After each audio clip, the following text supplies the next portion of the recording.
ख्याल नहीं रखेंगे तो उसके फलस्वरूप हमें कई भयंकर परिणाम भी देखने पड़ेंगे। इसीलिए पृथ्वी दिवस केवल एक दिन मनाने का नहीं, बल्कि हर रोज अपनी पृथ्वी का ख्याल रखना है। और हमारे मन में ये बात होनी चाहिए कि पृथ्वी हमारी नहीं है, बल्कि हम पृथ्वी के हैं। क्योंकि हमारे बिना पृथ्वी फिर भी संभव हो सकती है, लेकिन पृथ्वी के बिना हम असंभव है।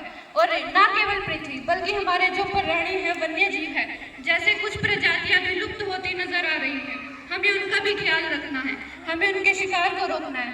और पेड़ों को काट कर जो शहर बसाया जाए, वो उसकी कल्पना ज़्यादा दिन तक नहीं की जा सकती। इसीलिए यदि हमें आवश्यकता के लिए पेड़ काटने भी पड़े तो उनकी जगह हमें पेड़ उगाना चाहिए। कोई भी शुभ अवसर हो, जैसे किसी का जन्मदिन हो या कोई भी हमें सफलता प्राप्त हो, तो उस अवसर पर हमें पेड़ लगाने चाहिए। यदि हमें कहीं जाना हो तो अलग अलग वाहनों की बजाय एक वाहन का प्रयोग करना चाहिए, जिससे प्रदूषण न फैले।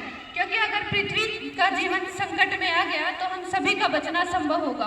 और पृथ्वी दिवस की शुरुआत भी इसी वजह से हुई थी, क्योंकि उस समय के दशक में कई प्राणियों की प्रजातियां लुप्त हो गई थी।